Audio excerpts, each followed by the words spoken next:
The 7QC tools are simple statistical tools used for problem solving. These tools were either developed and introduced to Japan by the quality gurus such as Naming and Jun. In terms of importance, these are the most useful. Kaoru Ishikawa has stated that these 7 tools can be used to solve 95% of all problems.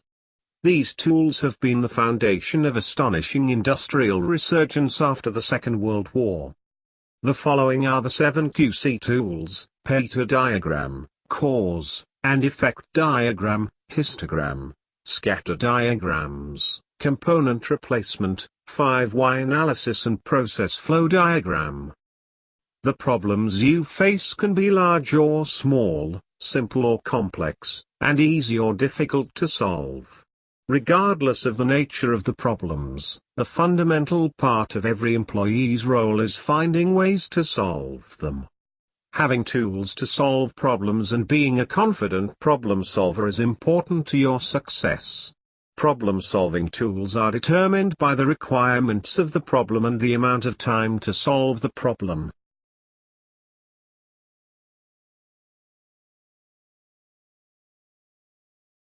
Let us now learn the tool called the fishbone diagram. Assume you are studying a problem and you have identified a set of causes to the problem. The symptom or result or effect for which one wants to find causes is put in the box on the right. At each stage questions are asked and an answer is logically derived. Care should be taken not to directly jump to the root cause. The analyzer should now ask the question why, and the answer to this question is linked to a main group at a higher level. This may be man, material, machine or methods. First, the symptom or result or effect for which one wants to find causes is put in the box on the right. This is the discussion point, and the effect in this analysis is the reason why we are studying this in detail. The analyzer should now ask the question why, and the answer to this question is linked to a main group at a higher level. This may be man, material, machine or methods.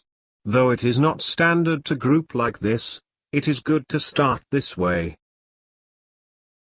The lighter boxes at the end of the large bones are main groups in which the ideas are classified. This could be sometimes identified as a cost code for the cost of quality computation. This helps in identifying the dominating group that impact the quality in the organization. Again, asking the question for these main groups, a set of factors that impact the effect is studied. The causes and its factors are identified and entered as branches to these main groups. The sub-reasons or sub-factors are linked to the factors. The factors are now subdivided into level, and how a change in the level to the factors impacts the final cause of the problem is identified.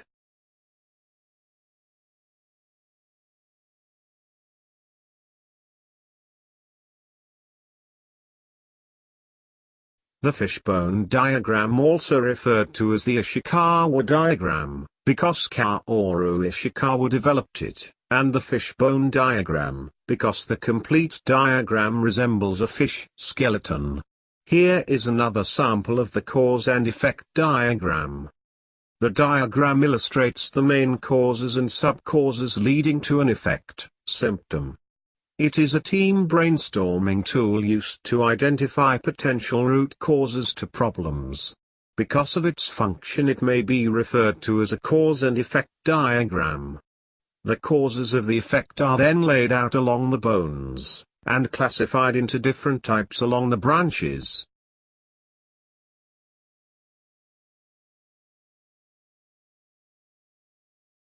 The Pareto analysis is a statistical technique in decision-making that is used for the selection of a limited number of tasks that produce significant overall effect. It uses the Pareto principle, also known as the 80-20 rule, the idea that by doing 20% of the work you can generate 80% of the benefit of doing the whole job.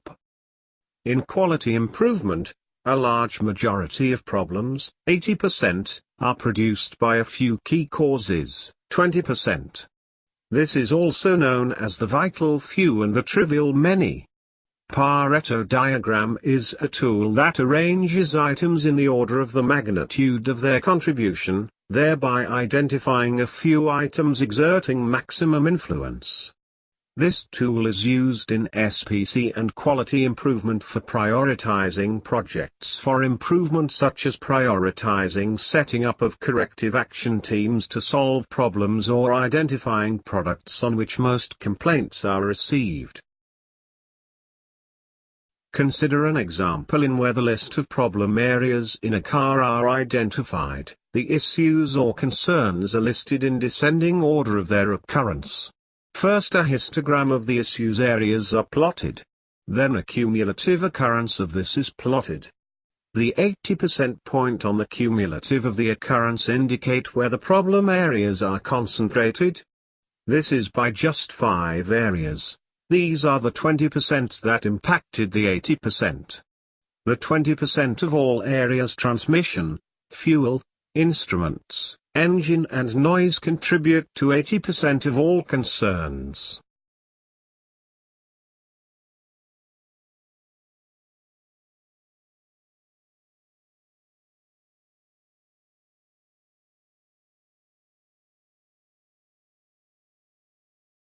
What is the shape of your data? Knowing the shape of your data is as significant as the measures like mean, median, etc. The shape of the data set helps in identifying any obvious errors and outliers that may be removed and the measures recomputed. The shape also helps in determining the spread in the data. An important aspect of the description of a variable is the shape of its distribution, which tells you the frequency of values from different ranges of the variable. A data analyst is interested in knowing how well the distribution can be approximated by the normal distribution. A simple study of the shape gives a fair idea about the data's approximation to normality. Histograms or frequency distribution diagrams are bar charts showing the distribution pattern of observations grouped in convenient class intervals and arranged in order of magnitude. Histograms are useful in studying patterns of distribution and in drawing conclusions about the process based on the pattern. The histogram is normal if the highest frequency is in the central group and there is symmetrical tapering on either side of the central group. The natural or normal distribution would indicate that the process being studied is under control. A histogram with an unnatural pattern may indicate that there is possibly something unusual with the process, but is not an evidence of a process being out of control.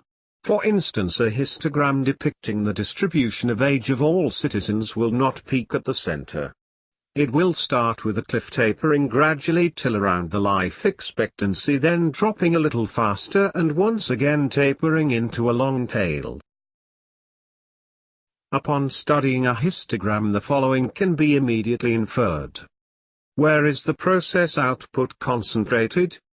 What is the spread in the process? Is the process performing within specification limits? What are the outliers in the process and how to set controllable limits? If action needs to be taken on the process, what action is appropriate? Is the assumption on the distribution of the variable correct?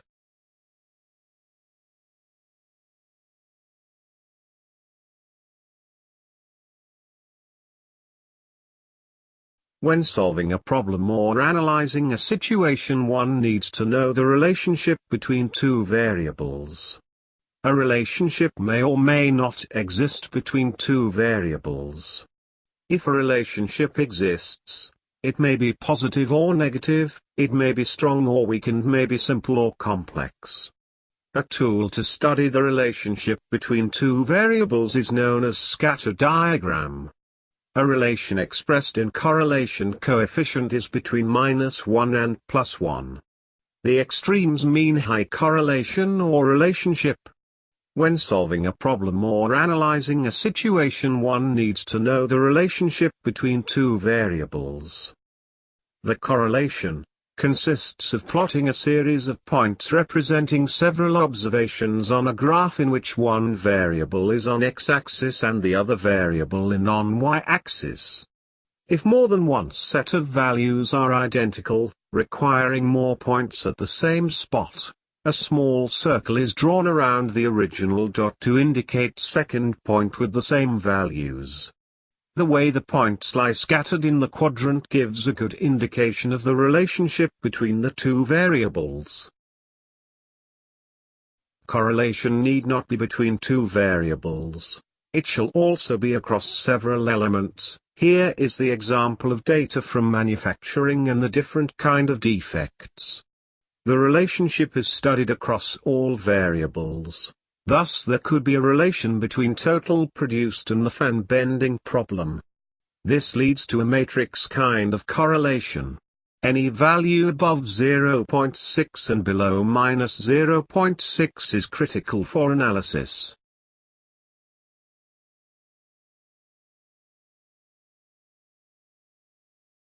Component replacement. This method is used to find subsystems that is source of the failure or problem. In this case, while studying a bad system, a good system should also be studied. This is done by replacing one component or subsystem at a time and study if the effect is consistent across both the good system and bad system. Component search is part of statistical engineering, as developed by Shannon, is a contrast-based approach to problem solving. Statistical engineers ask what's different rather than what's wrong.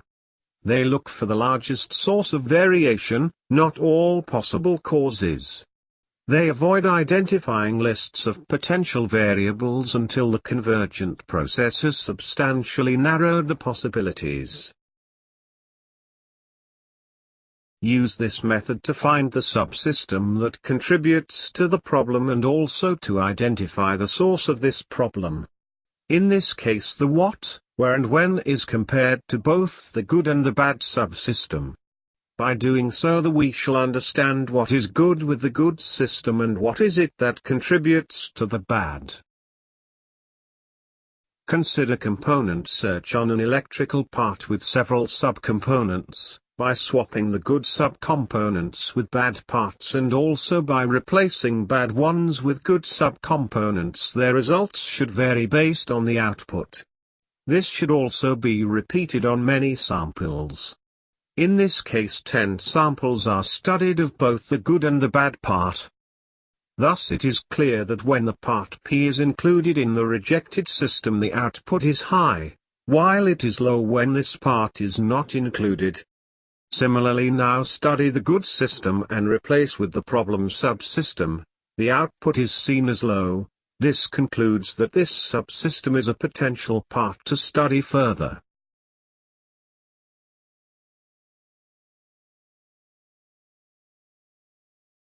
Consider a situation where you only use the word why 5 times and try and reach a root cause to the problem.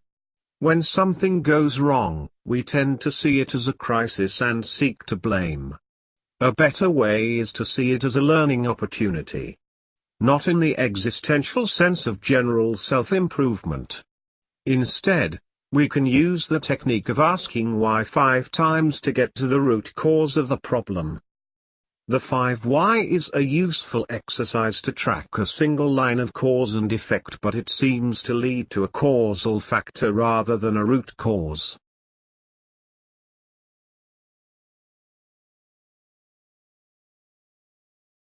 Process mapping is a tool that is used to understand, analyze and document processes and activities in an organization and assist in identifying opportunities for improvement. A proper process map is like a strong foundation for Six Sigma project, and to be successful, a process map displays the sequential steps involved in converting a specific input into the required output.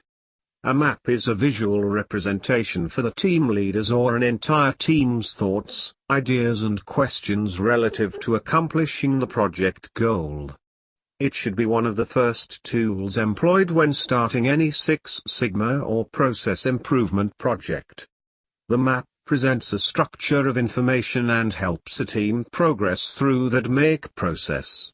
It is a living document that will change throughout the project and has no set format. The process map can be used to drive specific actions and select the Six Sigma tools that should be employed early in a project, as it ensures that nothing is left out or missed. It is an effective tool for ensuring all potential questions and issues of a project have been both identified and addressed from the beginning of a project to completion.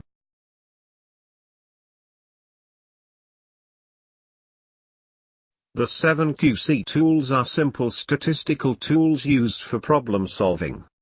There are several tools that you will learn as you go through this program. The 7QC tools is one set of such set.